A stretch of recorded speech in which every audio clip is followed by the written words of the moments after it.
Can I flip this gaming PC for a profit? Hi, my name is Luke, and in the previous episode, we experienced the high highs and the low lows of PC flipping.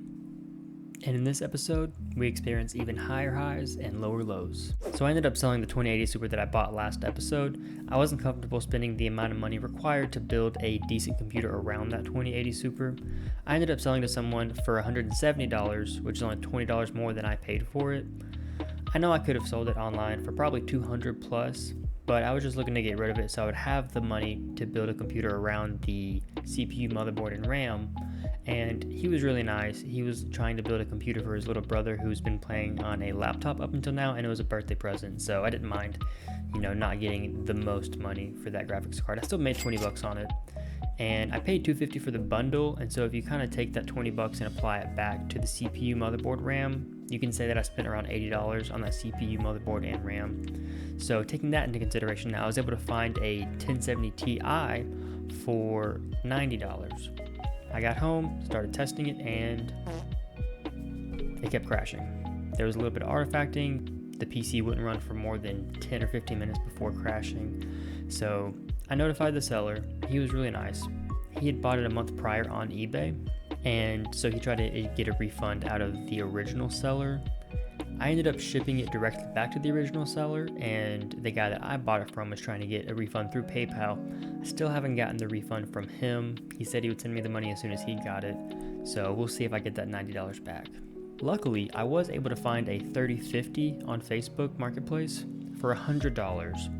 The 3050 is not great value at retail for $200, but at $100 it's great for 1080p gaming. So we have the CPU, motherboard, and RAM, and the graphics card, all for $180. This is a really great starting point for the PC. All we need now is storage, a power supply, and a case. I already had the SSD that I was using to store and run and benchmark games on, so I just used that. It was a team group, cost about $32, and then I grabbed a 600 watt power supply off of Amazon. I know 600 watts is a little overkill. However, it was the same price as the Thermaltake 500 watt, maybe $1 more. So I just grabbed the 600 watt, just have a little bit of overhead. I struggled to find a budget ATX case that either didn't look terrible or didn't require me to buy fans or wasn't huge. So I ended up going with this budget ATX case. I figured if this is going to be a budget PC, I probably don't have to bling it out with RGB. Here's the CPU, motherboard, and RAM combo again. It's an i7-8700, an Asus Prime motherboard, and 16 gigabytes of 3200 Corsair RAM. I started filming myself building the PC, but I ran into so many issues and problems that I got sidetracked and forgot to record most of it. There's actually not a hole above the CPU motherboard connector for this CPU power cord to come through, so I had to kind of pull the motherboard out a little bit and squeeze it behind up top. So I just had a lot of issues. This case is not the easiest to build in. It is a $40 case, so I didn't really expect anything else.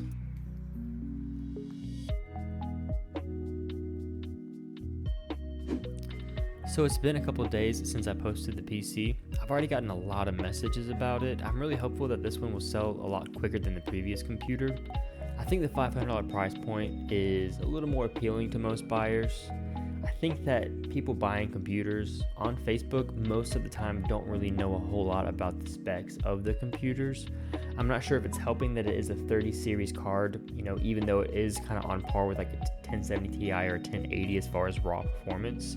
You do get the added benefits of DLSS with the 30 series card.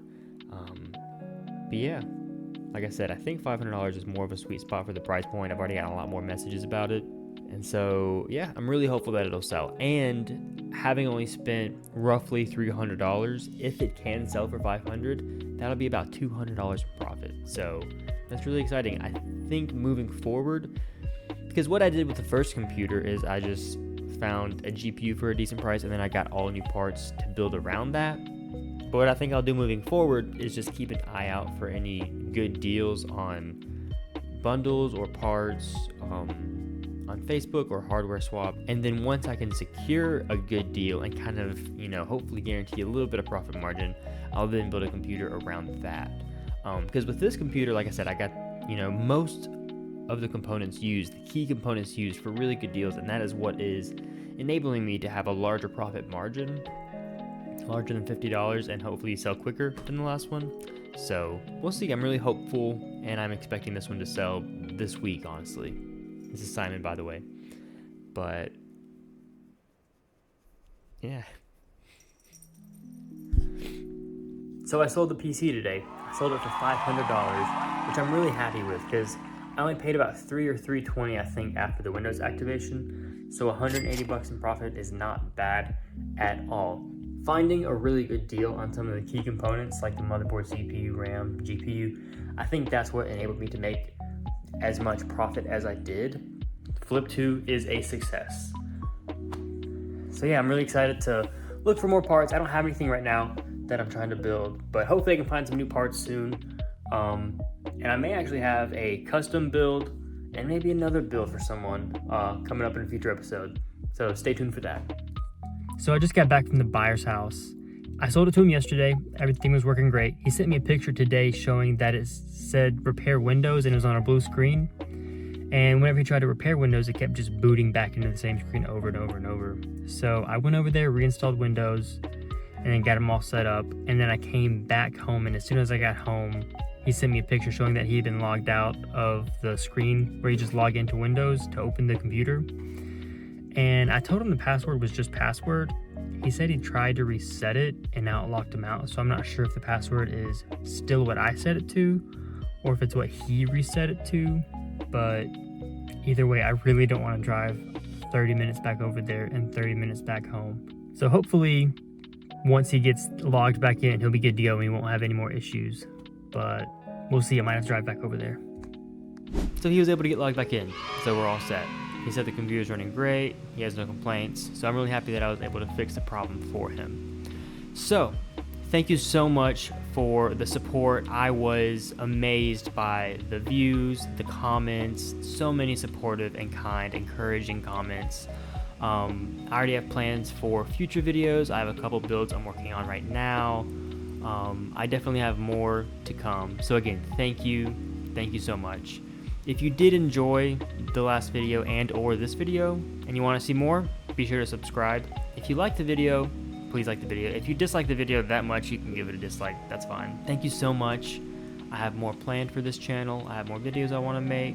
I have ideas. I have builds. So yeah, thank you so much. I really hope you enjoyed.